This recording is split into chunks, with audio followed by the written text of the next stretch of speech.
By the mid 1840s, the United States stood on the brink of dramatic change.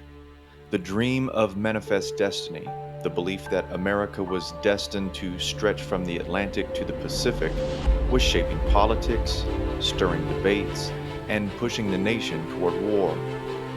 At the center of it all were the questions of Texas, territorial expansion, and the growing tension between North and South over the spread of slavery.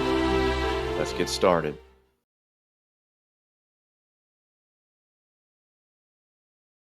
By the election year of 1844, Texas had been an independent republic for nearly a decade. Many Southern Democrats increasingly supported annexing it into the Union. The Democratic Party, however, passed over former President Martin Van Buren and instead nominated James K. Polk, a passionate expansionist who embraced the spirit of manifest destiny. Polk's message resonated just enough to secure victory. He won the presidency with an electoral vote of 170 to 105 and a narrow popular vote margin of only 38,000. Yet Polk interpreted this slim win as a clear mandate for expansion. Acting quickly, he oversaw the admission of Texas into the Union, and by December of 1845, Texas became the 28th state.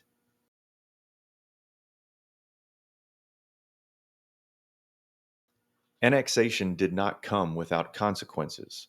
A boundary dispute between the United States and Mexico erupted almost immediately. Texans claimed that the Rio Grande River was their western and southern border, while Mexico disagreed, insisting that the boundary lay farther north at the Neches River. Polk, siding firmly with Texas, sent General Zachary Taylor and a small U.S. Army force to the region to guard against a possible Mexican attack. In April of 1846, Taylor's troops crossed into territory claimed by Mexico, where they were attacked by Mexican soldiers. Seizing the moment, Polk went before Congress, declaring that the cup of forbearance has been exhausted, even before Mexico had passed the boundaries of the United States, invading our territory and shed American blood upon American soil. In reality, the territory in question was Mexican land.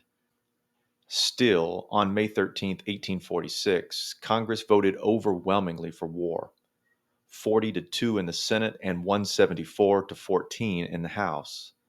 The United States was officially at war with Mexico.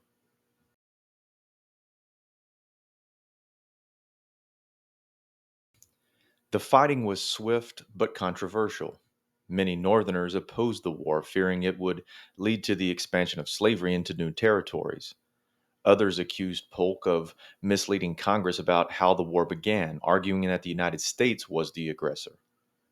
The farther north one traveled, the less popular Mr. Polk's War became. On the battlefield, however, United States forces advanced quickly.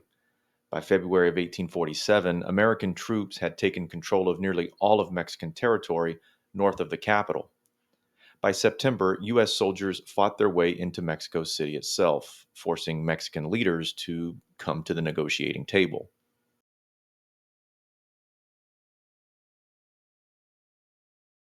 In February of 1848, the two nations signed the Treaty of Guadalupe Hidalgo. Its terms were sweeping. Mexico accepted the Rio Grande as the border of Texas. Mexico ceded New Mexico and Upper California to the United States for $15 million. Later, in 1853, the United States would purchase the southern portions of New Mexico and Arizona from Mexico in the Gadsden Purchase for $10 million.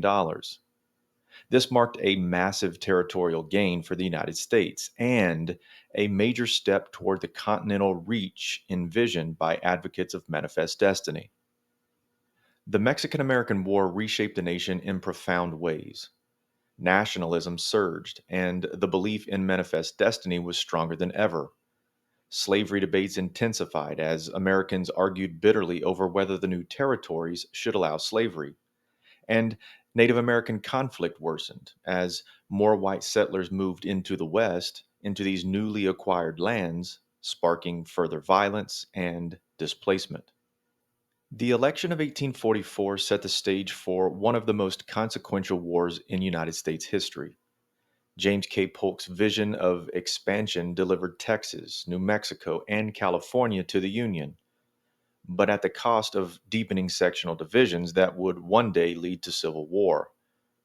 The dream of manifest destiny had been realized, but the questions it raised about slavery, power, and the nation's future were far from settled. That's all the time we have for today. Thanks for joining me. We'll see you next time.